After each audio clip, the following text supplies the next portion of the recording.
What's up, everybody? Welcome to the View from Jamestown podcast edition. This is episode 22, the March 2019 podcast recording. Good morning, guys. Good morning. So we have to specify the year now because this is the official 1 year anniversary of the podcast. Wow, is Our it first, really? First episode was Jeez. March 2018. Time flies when you're having fun. Exactly. 22 episodes in that period of time, too. It's pretty good. Wow. Pretty good, yeah. What did you say at first? You said we had to do like 10 or something to make it worth it, and we kind of blew that out of the water. I don't remember saying that, but if you say so. We can pull up the old tapes. Yeah, we'll have to find it. First in the industry, though, I'd have to say. I mean, anybody else in the chemical industry doing monthly or even more than monthly podcasts, I can't think of them. Even on a regular basis, I can't think of anybody. Still. Yeah, we still get a lot of compliments and trade shows and everywhere we go, emails. Hey, look at your podcast. Hey, it's a great idea for the video. So you're still getting more and more views. So it's pretty cool. Yeah, we were in Fort Worth last month at the Chemicals America show, and people I had never even heard of came up to us and said, "Oh, I love the podcast. Listen to you guys all the time." Like people, I had no idea that how many. I'd walk by people and they'd see me and look at my badge, and then like you'd see the thing click in their head, like, "Oh, like the podcast." Like you recognize the name from it, which is kind of funny. Ben Sawicki, he's famous. Yeah, apparently. So yeah, it's been good so far. We obviously appreciate anyone that's been listening from the very beginning, or even obviously more recently. It's we appreciate you listening, and all the feedback we have is great. And if there's anything else we can cover or talk about, by all means, please keep letting us know. Moving right in, so coming into March, so 2 months under our belt in 2019. How's things looking across the board? What are you guys seeing in the market, chemical industry and kind of market wide? Don't all jump at once. No, Okay. I think it was purposefully silent. It's been a little quiet. Yeah, it's just it's there's just so much confusion, in the markets, mainly related to our president and his decision making and policies and stuff like that. That for the first time in my life, I've said to quite a few people that I don't have any sort of forecast. I don't know what's going to happen. Yep. It's all based on reaction and media and all this sort of stuff that's happening right now. So, yeah, you don't see me quiet very often. I know. And Javi, you've had some travel south of the border. What's the general kind of impression you've gotten from people you're talking to? People are just waiting to see what's going to happen because that trickles down to everyone else. This is where everything starts, and then everyone gets affected in some way or another. Yeah. So everyone is very just kind of wait and see. What's happening, what's going on here. And I think one of the biggest trends leading to that has been the whole U.S.-China tariff saga at this point. I don't know the right word to describe it. Was supposed to go up to 25% on March 1st. That's gotten pushed out, quote unquote, indefinitely is the only kind of guidance we've been given. There's articles coming out saying it may get solved, it may not. People are coming to a conclusion. We're still far away. You kind of see articles talking about everything. Yeah. But it has been pushed out, so it'll keep at 10% for the foreseeable future. Last night I was watching a couple of analysts talking about this tariff, and they call it that's going to be a draw. What does that mean?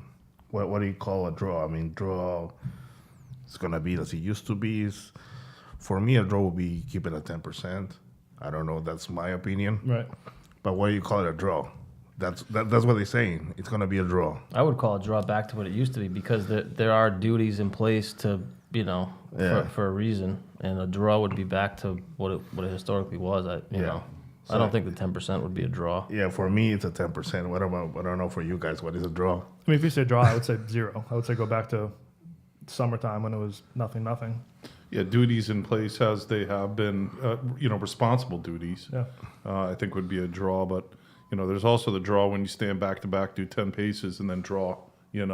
So there could be that kind of draw coming up. So that's what the both negotiating sides are saying. It's looking to it, and it's going in the final end of negotiation, and it's looking as a draw. And in the meantime, American consumers of Chinese goods, businesses are paying 10% more. Right. Not China. American business is paying 10% more if they buy. Like we have to buy certain products in China. They're because of the policies that were allowed for the last decade. They're the only country in the world that makes certain products. We don't have a choice. So we already have a duty in place on most of these products, and on top of that, another 10%. So, it's just adding to the instability and confusion where we're at right now in 2019 Q1. Nobody knows where it's going to go. And hopefully at some point we just get direction one way or another. If it's going to be 10% ongoing, okay, tell us that. Fine, we'll plan for that. If it's going to go back to 0, tell us that too. If it's going to be 20, like we just gotta need some kind of direction one way or another to figure out kind of how to plan things. That's what I want. I want some clarity. Like I don't like indefinitely Yeah. or probably maybe. I want just to know what it is and we can move on. 12 weeks. Yeah. And it's been in place long enough now that people are playing games. Paperwork's being switched. Yep. Product is not, derived from China. It's derived from somewhere else, according to the paperwork, is what we're hearing. Yep. So, and I think,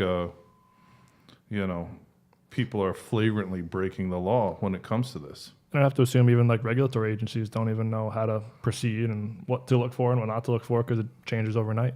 Well, that's if they're working. Right. When the government's open. Yeah, when the government's open. Yeah. So, just what a mess. Just watching the news this past week with the Cohen testimony and the investigations and everything, it is just such a mess. And honestly, as American citizens, we've allowed it to get this far. So, I guess we got to live with it. Yeah, so something to keep an eye on. We'll certainly keep putting emails out and publishing stuff on social media as we see updates. Obviously, we'll see if and when that actually happens, but we're doing our best to stay in front of customers and business partners, just kind of show what we're seeing.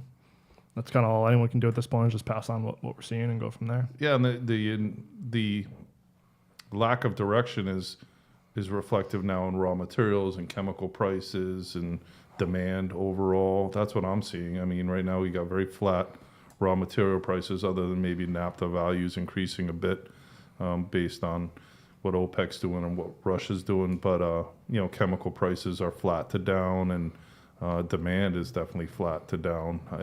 People are asking how is specifically TCC's doing. We're doing great because we worked hard the last several years to have new opportunities, and those new opportunities are kicking in, and we're growing in those opportunities. Otherwise, we wouldn't be doing great. Sure. If we were just sticking with the same old, we'd be probably half of what we were a year ago. Right now. Yep. So, moving on, one of the other big geopolitical trends and situations going on right now is the situation in and around Venezuela. We have our resident South and Latin America expert Javier Fernandez here to speak on that a little bit. Yeah, Russia's taking more of a role into the dynamics of Venezuela. Last week, the PDVSA headquarters of European has moved from Lisbon to Moscow, which it's going to be very hard to track or stop any transactions.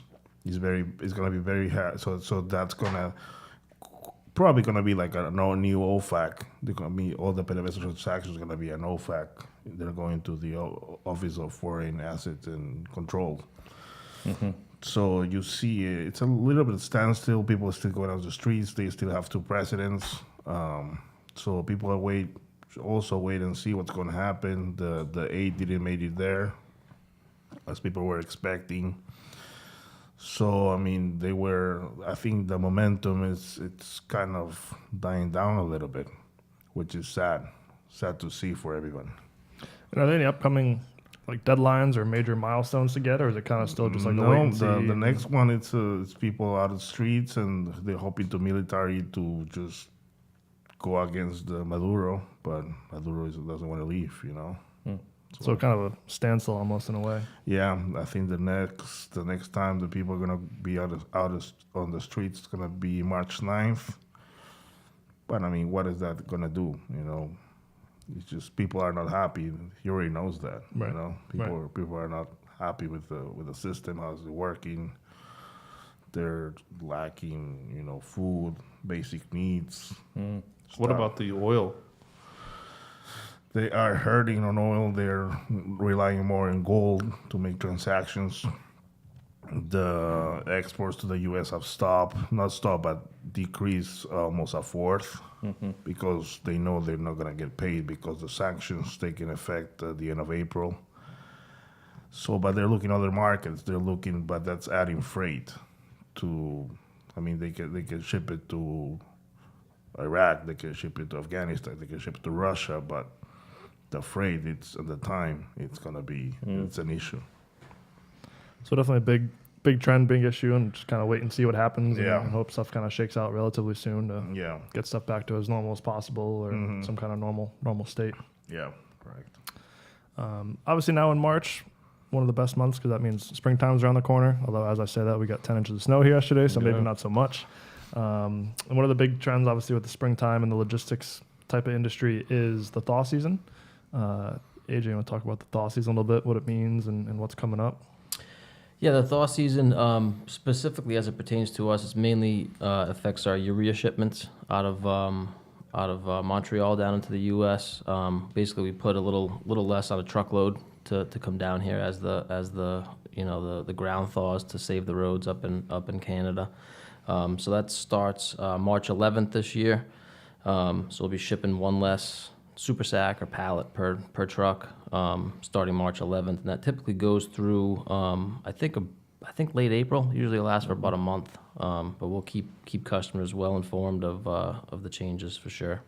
And that's not just a urea thing; it's logistics wide. That's just the only product that happens to impact us. It's a Canadian thing, isn't it? Yeah. It's a Canadian thing, and yeah, like I said, it just as it pertains to our business, it's mainly urea because that's what we're bringing from Canada down into the U.S. But I'm sure folks bringing product from the U.S. back up into Canada would have to address that as well. Or anything else coming out of Canada for that matter. You just got to ship a little bit less for Yeah, exactly. couple weeks. Yep. Makes sense. Means good things though. It means that it's warming up a little bit. Roads are going to start to Oh, thaw. yeah. That's good news for me at least. Oh yeah. Clocks move forward this Saturday night, I believe, or Sunday night. So Is it that soon? yeah, Yeah. it's this weekend. This weekend? Yeah. So now Javi's another reason to be late for the next month. He's got to readjust his clocks over here. Well, he's already he's prepping, but he's on California time already. Yeah. Preparation for his trip Yeah, tomorrow. I was 3 hours late today. I mean, you were in at 6 a.m., which is California time. Yeah, not Rhode Island time. I was on time based on California Yeah. time, so that's all that matters. Gonna put all the clocks on the wall, like President, East Coast, West Coast, and then Javi time. So Javi preps for separate time zone. he preps for international travel for a couple weeks in advance. Get his body. Takes a good 2 weeks when he comes back too. I mean, moving on, price updates and trends. Seems like things are pretty flat in March. It's been pretty quiet, and overall seems relatively flat, both on the raw material side and some products. But is that what you guys are seeing too? Marginal price changes at best. Yeah. Penny here, penny there. A lot of rolls. Yeah, a lot of rolls, and and then also, maybe some import pressure. We're seeing a lot of import pressure, mainly from Korea. Korea is just dumping product in across the board to the United States, and I saw something yesterday that there was an announcement that they were looking at unfair trade practice with India now. Interestingly, they obviously have a tariff on China goods, but they never did anything with Korea. And, the rumor was they were supposed to do something on Korea, but they were afraid of the fact that we have our military there and we get to keep a close eye on North Korea. So they never did anything. So it's absolutely unfair trade practices with Korea, but they're doing nothing about it. On the raw material side, I mean, benzene was up 10 cents month over month. Crude was up $1 or $2, so up a little bit, but not a massive change. Yeah, we're seeing naphtha values coming up, and the one main topic I'd say in the chemical industry is how our plants running and how our crackers and upstream of chemical plants running. So there's still a lot of issues that are coming, and we expect more as demand is improving, and in other regions outside of China, they're running plants and crackers and things harder. So I think the big story for 2019 is going to be, who has outages and who has breakage at their plants and for how long. Yeah, I think we talked about that either on a podcast or we have like an article about it, about just the age of the chemical industry and how old some of these plants are, and we're trying to run them at 110%. Yeah, it's going to be a continuing problem. Yep. Same thing over there. Price updates and trends all flat to marginal changes. Nothing too big. Yeah, I think any decreases would be more driven by competition, people just cutting margin and it's decreases like that. But for the most part, everything seems pretty flat price wise. Yeah. Maybe MMA might be interesting because of the Unigel fire in Brazil. That might have some impact on pricing, but that's probably the biggest. And that's probably more regional, even though there's some product that made it to the U.S., but it's more regional, probably up to Mexico, but mainly the region. Sounds like a good opportunity for you. Oh, yeah, definitely. I like that attitude. That's enthusiastic. I'll see some POs this afternoon. Yeah. Yeah. We'll have to celebrate those POs if you get them. Yeah. Let's see them. Sounds like a luncheon to me. I don't know about you guys. Get the POs. Let's go to lunch. I like, that's like a t-shirt right there. I like that. Next time we come, the t-shirts hold up just like the Rita socks. Cool. I like it. Featured products, new products. One of the biggest ones we're talking about the last couple weeks is DPHP. We're seeing some better availability on that. Is that the case? That is the case. We are partners with Perstorp, and their plant is running well now. They had a Borealis on Christmas Day, had an outage. That's the cracker that feeds the plant. Back up and running, and volumes are now trickling outside of the EU because the demand in the EU, most of what's transacted in the EU is under contract, so they're obligated to supply. So we were getting sort of like the leftovers, but now they're back up and running and filling the supply chain. So things have improved there quite a bit, and same for BASF. The Ludwigshafen site is now producing, so they're in a better position. So DIDP has made big inroads with a lack of supply domestically of DPHP, but I think that that's going to turn around a little bit here in 2019. And what's the one sentence overview on DPHP for anybody that might not know what it is? It's what is what? What's like a one sentence overview for anyone that might not know what? DPHP is dipropyl heptyl phthalate, and it's a general purpose plasticizer used primarily for flexible PVC production, and its attributes are good weathering, good outdoor, good permanence in the polymer, and overall it's a great plasticizer to be used in anything from tile to roofing to carpet backing, any of the general purpose large PVC, flexible PVC applications. Very nice. Anything else featured or new on your guys' mind? Is that kind of just a good one, or anything else? Well, kind of Pertinent? continuing with the thaw season, we're coming into spring. Obviously, we're starting to see an uptick in ag demand. Urea, dicyandiamide, products like that people are starting to formulate and blend and get ready for the upcoming spring season. So, it's always an exciting time of year. We'll once again put Javi's WhatsApp in the show notes in case anyone needs to reach out. Everyone pointing right to Javi. I think that we need to talk a little bit about the weather because it's been extremely rainy in the Midwest. It's obviously going to have an impact on when the farmers can get in the field and how much fertilizer they'll use. I mean, the more rain typically there is, the less fertilizer may be used, as well as if the fields are mud, if they're flooded, they can't get out and apply fertilizer. So there might be some demand constraints this year, based on the biblical amount of rain for certain areas. I'd be curious too if the extreme cold that they saw for a couple days up to a week would have any impact too. Minus 50 can't be good for anything. No.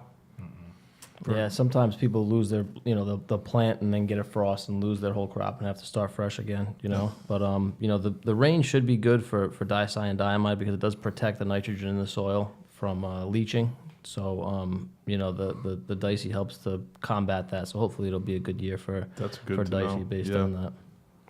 And it just so happens AJ's our urea and Dicey product manager, so anyone needs to get updated pricing or info on either of those products, feel free to reach out to him directly or whoever your TCC contact is. Yeah, maybe talk a little too about methanol, which right now is high demand up here in the Northeast. Obviously, there's Mitsubishi operating a terminal up here in the Northeast, and they get their material from Venezuela. So there's a problem there. There's a lack of material available, and we're still in the heavy demand season. We just got 10 inches of snow on Sunday night. Saturday we got a couple 3 inches of snow. So this is when the windshield wash is being used and the bottlers are ramped up. So they're still ramped up, and there's one of 3 majors up here in the Northeast that is out of material. So For a few weeks. Yeah, it looks like it could be for quite some time. There was some discussion about product going to Europe and turning around and coming back or something like that. I don't know what exactly is going on, but Javi made a reference to the lead times when you're obviously taking a vessel from, Venezuela all the way to Europe and then back. Yeah. That takes quite some time. And then you got weather issues, and we've had some significant winds, and that'll affect the shipping from Europe across as well. We've seen that affect some of the shipments that we've had coming in. So methanol still in good demand. Rolled prices over, which is uncommon because usually you've got the major indices that are, one might be slightly higher than the other. In this case, they both stayed the same. Yep. So price is flat on that, but there's been less material overall available for the U.S. And obviously a strong product for TCC, so by all means, feel free to reach out. Absolutely. Call us. We got methanol. I like it. Events, shows, conferences, kind of getting into the busy season. Got a couple big ones coming up. You wanna kick it off with the AFPM? Good little overview. Yeah, well, as always, we'll be down at the AFPM. We'll have a big contingent there. Our schedules are filling up, pretty quickly. It's amazing. We're 2 weeks out at this point. It's come up. I can't believe. Yeah, it always sneaks up on me every year. But the conference officially goes from March 23rd to the 22nd. It's in San Antonio as usual. 23rd to 27th. 23rd to the 27th. Sorry about that. We're going backwards. But some of us will be in there a little earlier and staying a little later. So if anybody's anybody's down there and don't have a meeting set up with us, just reach out. We'll get you on the schedule somewhere because we have plenty of coverage. We have our cocktail party that we're hosting again this year at the Briscoe Art Museum. That's on Sunday evening, March 24th. Everyone's invited.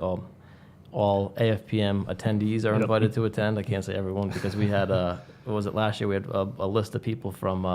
We had 5 Chipotle managers try to come. Chipotle, yeah. So not quite our target audience, but if you're at the AFPM and you're in the chemical industry, we're happy to have you and talk to you at the cocktail party. We would have let them in if they had taco bowls. Yeah, see, you gotta barter a little bit. Yeah, bring some burritos. We'll make a deal. And then we're doing a golf outing again this year, our annual Australian Open 2.0. 2.0. That's on Saturday. I think all of our slots are filled right now, but we can always add a foursome if you want to hop in. I know Rob expressed some interest in possibly playing. So I mean, you guys are so enthusiastic about golf lately. I feel like I have to jump on the trend here. I mean, it's I've got a good short stroke. My long poke is hard right, but. I'm the same way. Are you the same way? With you, yeah.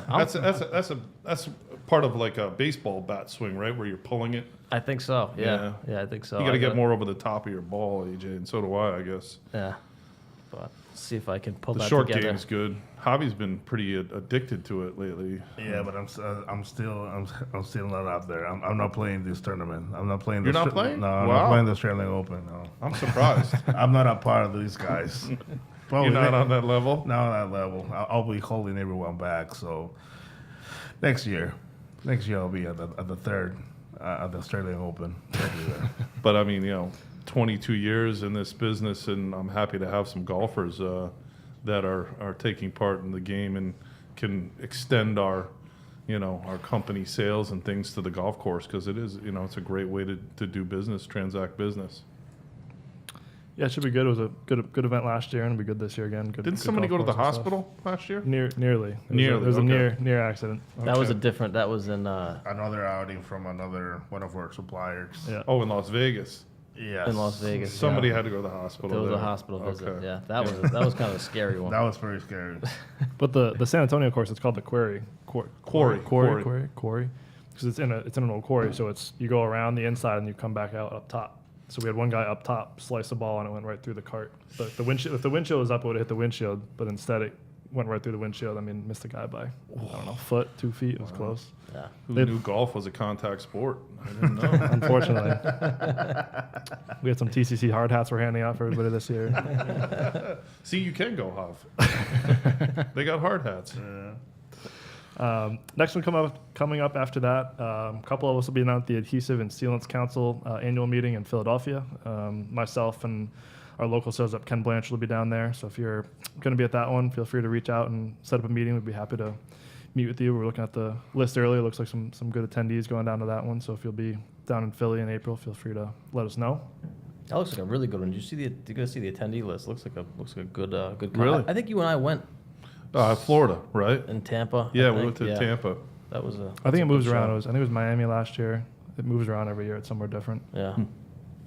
But yeah, so we'll be down at that one. And if you're not going, feel free to check it out. It does look like a pretty good event. And then UTech also coming up. Javi, you want to talk Yeah, about UTech? UTech, it's going to be UTech Las Americas 2019. It will be April 10th to the 12th in Mexico City.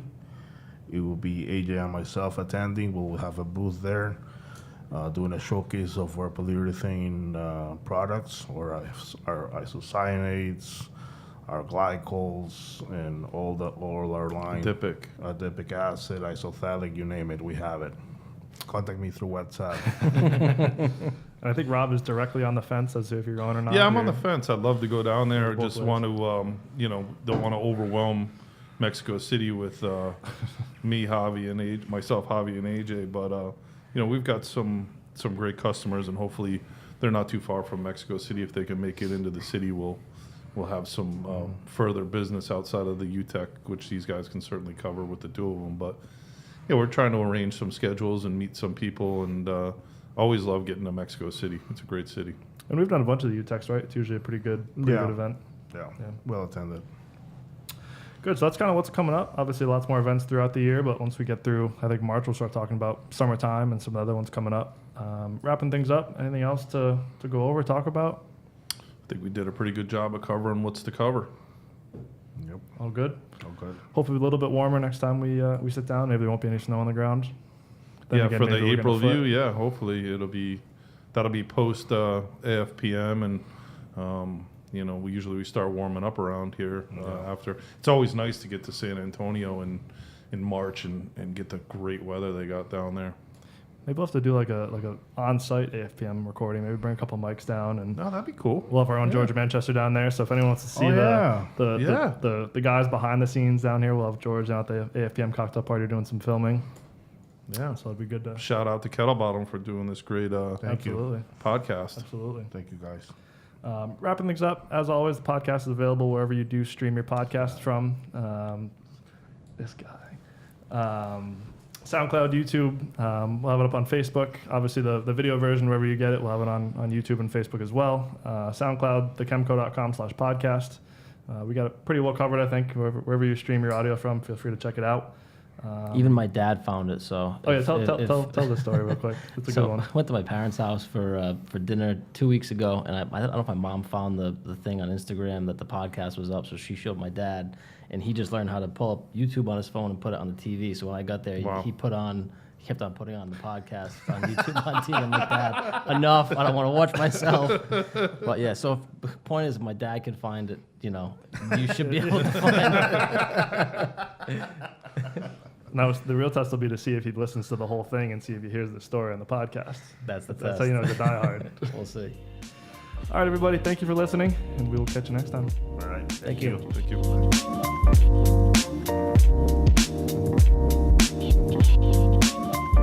you.